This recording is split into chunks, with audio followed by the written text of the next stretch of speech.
I first got a hold of the word of faith and began to minister. There were no black churches that would invite me. I never spoke for blacks. Everywhere I went all over the world was for white people. The blacks never invited me. They treated me like I had the plague. Huh? Yes, they did. They act like they didn't know I existed. Talked about me like a dog. Until the white man gave his approval. Once the white man approved me, then a few blacks started listening. That's because of the way we have been trained, see?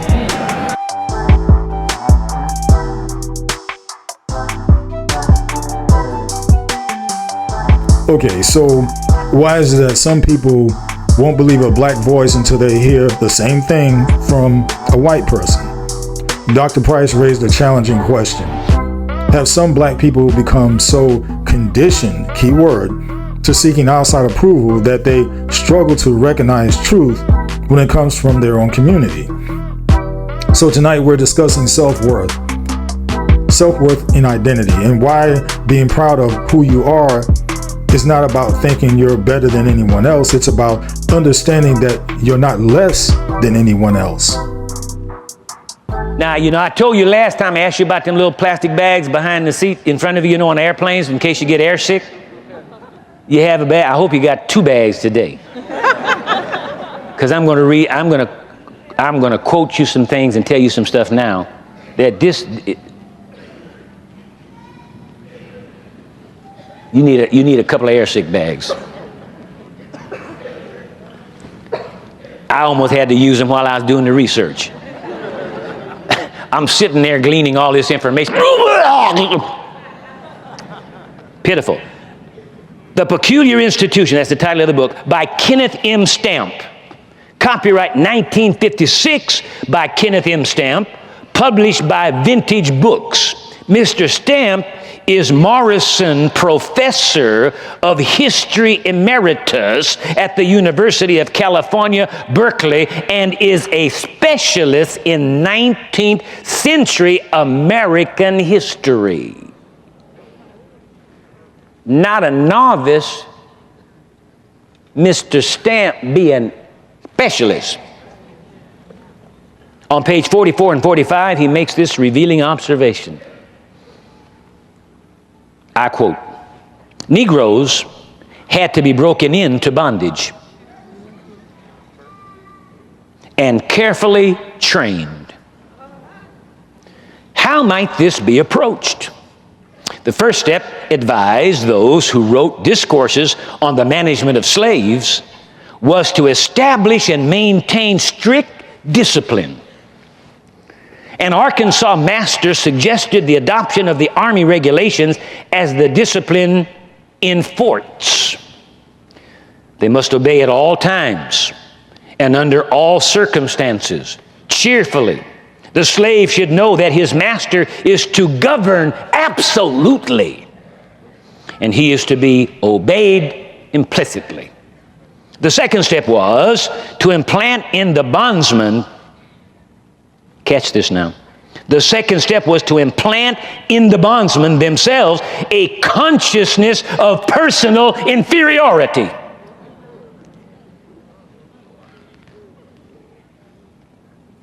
They had to know and keep their places.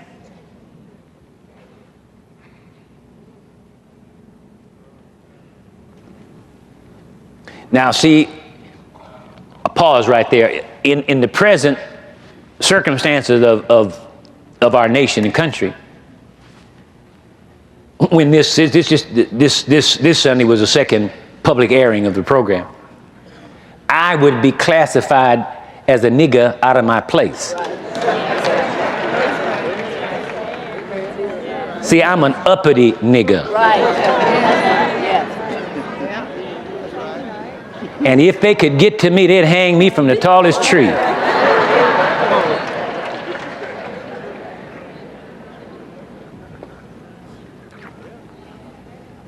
I hope you're getting the enormity of this. Okay, listen now. They had to know and keep their places, to feel the difference between master and slave. End of quote. Now, to understand that bondage was their natural status, they had to feel that African ancestry tainted them. See, that's the reason why so many blacks are ashamed of their ancestry, because we have been very subtly, all through the years, almost 400 years of this, implanted subtly, subliminally in the minds of us. A lot of you don't want to know nothing about Africa.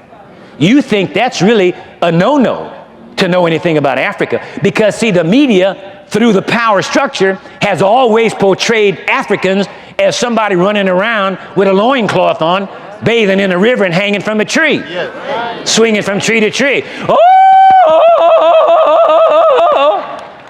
Tarzan and the apes. And so we've been ashamed. See? You might as well fess up. Don't sit there looking at me like that. The reason I know this is because I used to be one of them until I got liberated, until I got set free.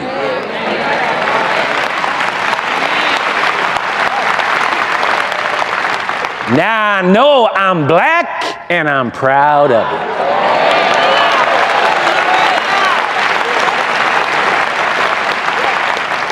And if you don't like it, you can take a long walk on a short pier. Ooh, that's Fred Price, Lord Jesus. Yeah, but you hearing. All right, watch this now.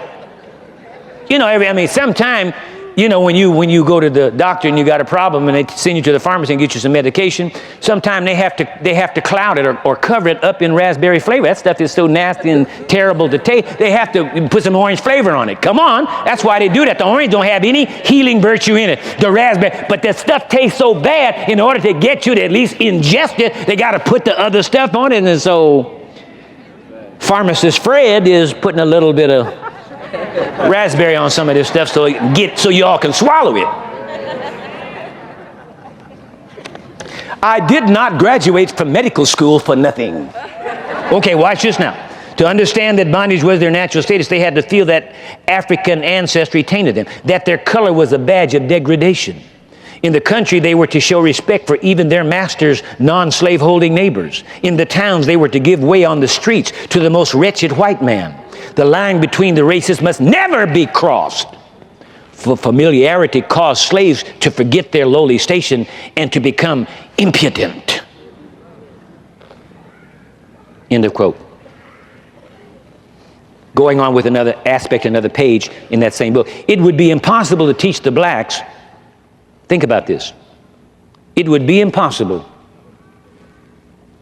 And this is the horrendous part of this. Listen to this. It would be impossible to teach the blacks without also teaching the whites. That's right. Amen.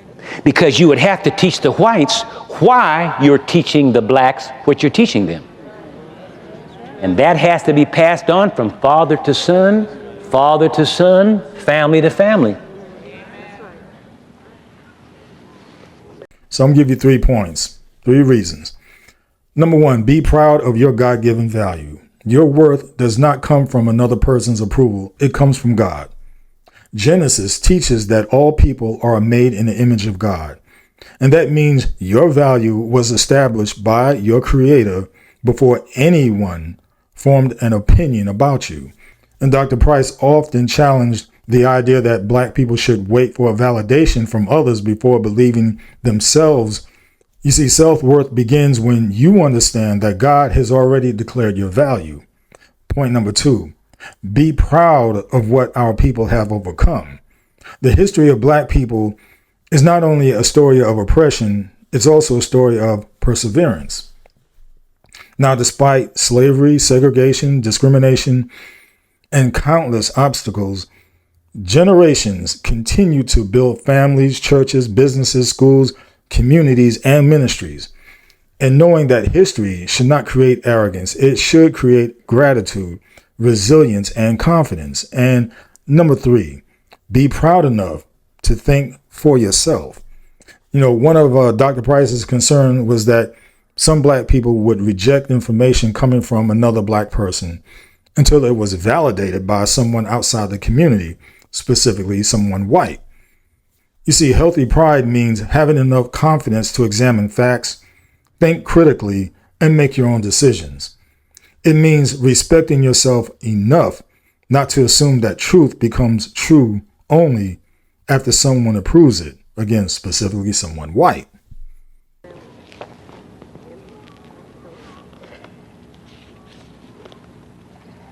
On page 148, Professor Stamp points out this fact, and I quote, "Here then was the way to produce the perfect slave.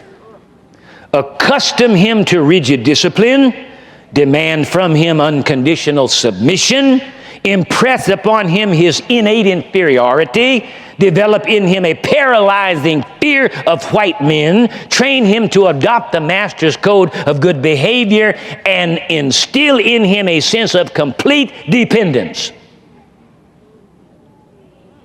And they did the math. I award them a PhD. What's the best one? Summa, Magna, magna cum laude, summa. What's the highest one? Magna. Is a magna the highest one? I give a magna. I give them the laudes. How about that? They did a masterful job. They worked a game on us. You know it's the truth. It's pitiful.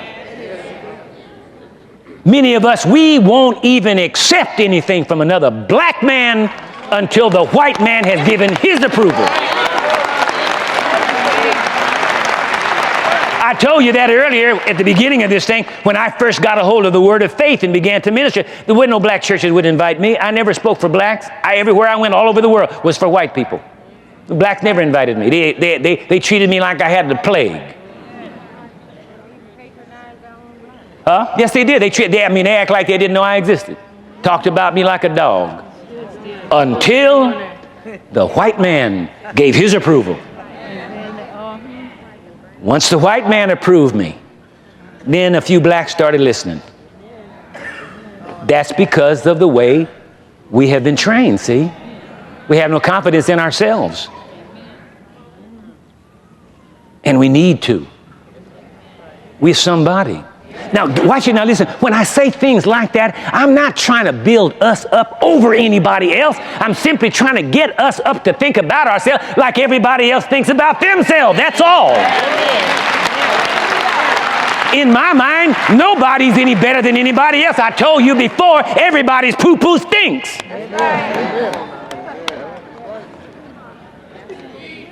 But we need to realize that we are somebody, not because of who we are now, but we've always been somebody. Listen, like that philosopher, whoever that Hume guy was. Idiot. Yeah, idiot. Called himself a philosopher. He didn't know anything about history. The greatest building project that was ever instituted on planet Earth, ain't nobody else built nothing like it since that day, was the Tower of Babel. It was orchestrated, engineered by, and architected by a black man, one of Ham's boys.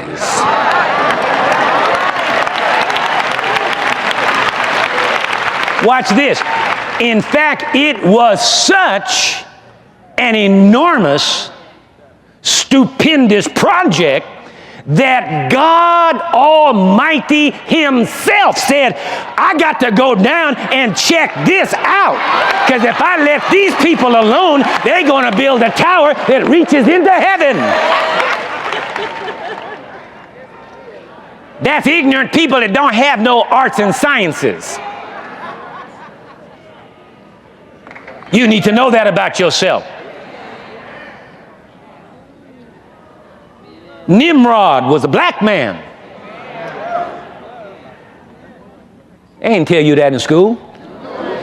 They make you think all we did was go walk around in the jungle.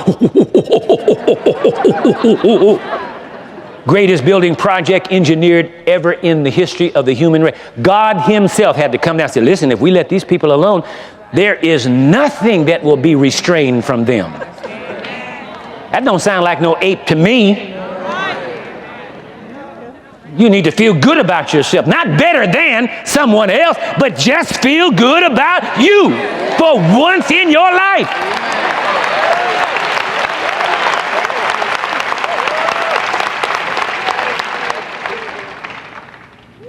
I told you last time about these apes that constructed the pyramids.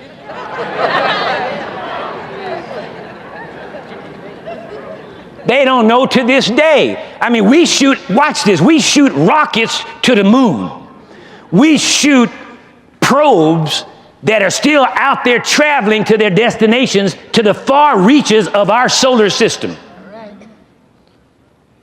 We can fly airplanes that can fly faster than a bullet out of a gun. And they haven't yet figured out how them black apes built those pyramids and got the stones. They don't have no equipment to take the stones today. The kind of stone, they don't know how they got those stones up to the top of those pyramids. And not only that, talking about we don't have any science or art, those pyramids today, if you check them out, are mathematically constructed beyond the comprehension of the present day mind. Those things are astronomically set on the ground that target the stars in the heaven, and they did not have any Mount Palomar observatory telescope, neither did they have satellites traveling around the earth with telescopes on them, but them black folk built those pyramids in line with the stars. Feel good about yourself. You somebody.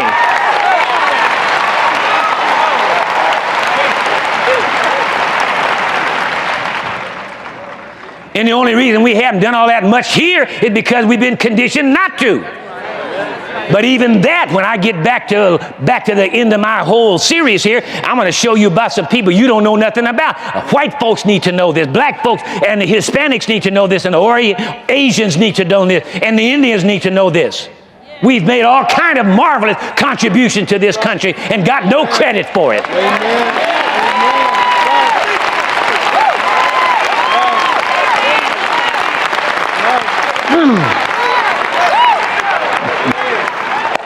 See, now get it, hear me well. I said, feel good about you, not better than someone else. Be sure you get this straight before you go tell a lie on me. I'm not talking about making you feel better than. Just feel good about you. Stop believing that lie about you ain't nothing. Tell you one thing, if we're apes, we're the smartest ape that ever walked this earth. Woo! Talk to me. So in closing, Dr. Price's message was never about superiority. It was about dignity. Now, you don't have to put someone else down to stand tall for yourself.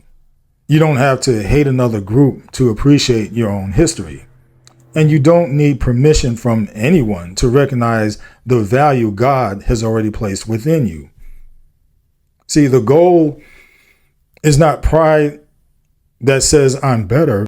The goal is confidence that says I know who I am. When people truly understand their worth, they stop looking for validation and start walking in purpose. And also, I want to add another reason, or rather lesson Dr. Price emphasized is this. Don't become so dependent on the approval of others that you forget your own worth. And see, there's nothing wrong with earning respect from people of different backgrounds. The problem comes when you refuse to believe in yourself until someone else validates you. A confident person does not need permission to appreciate their history. Confident people don't need permission to recognize their achievements. And a confident people don't need permission to know their value. Dr. Price's challenge was simple. Stop looking for validation from outside when God has already established your worth on the inside. Respect everyone, love everyone, treat everyone fairly, but never, Never become so dependent on another person's approval that you lose confidence in who you are. And with that being said, continue to renew your mind. Enough said. They buried 20,000 black American heroes in the frozen earth of the Netherlands. Then they didn't say a single word about it for 65 years. This is the story of the black soldiers of the 961st Quartermaster Service Company. While the world remembers the tanks and the paratroopers, history forgot the 260 men who performed World War II's most grueling mission, cleaning up the battlefields when the guns went quiet. Their leader was First Sergeant Jefferson Wiggins. Born to sharecroppers in rural Alabama, Jefferson lied about his age and joined the Army at 16 just to escape the terror of the Jim Crow South. He thought the Army offered respect. What he found was the same segregation in a different uniform. In 1944, Wiggins and 2,000 other black soldiers sailed to Europe on the SS Frederick K. While the white GIs stayed on the upper decks with lounges and fresh air, the black units were kept below deck. No windows, no facilities, just shadows and the sea. By November, they arrived in Margraten, a small Dutch village. The U.S. Ninth Army was losing thousands of men a day, and the bodies were piling up in the streets. General William Simpson needed a cemetery, and he needed it now. The 961st was ordered to the fields. What they saw was incomprehensible. Thousands of bodies were lying on tarps in the mud. There were no coffins. The dead were wrapped in mattress covers. Because the ground was frozen solid, machinery couldn't break the earth. Jefferson Wiggins and his men had to dig every single grave, 6 feet deep, 6 feet long, using nothing but pickaxes and shovels. They worked 12-hour shifts for 3 months straight. Rain, snow, and the smell of decomposing flesh in the bitter cold. Wiggins remembered that nobody talked during the day. The only sounds were the picks striking the frozen ground and one soldier, Archie Johnson, singing hymns over the bodies. But here is the crushing irony. Jefferson Wiggins and his unit were burying white American soldiers who, if they were alive, wouldn't have been allowed to sit in the same room with them. These were men they couldn't eat with or share a barracks with. Yet, in the mud of Margraten, these black men gave those soldiers the one thing America refused to give them in life: dignity. When the job was done, the 961st moved on.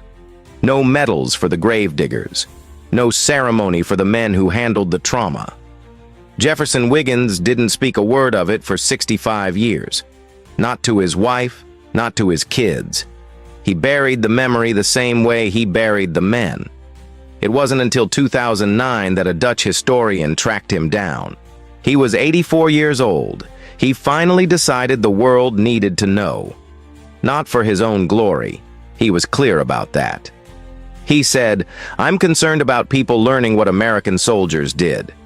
Today, 172 African Americans are buried at Margraten alongside the men they honored. Jefferson Wiggins lived to see his story published before passing in 2013, proving that truth, like the earth, can only hold a secret for so long. I want to hear from you in the comments.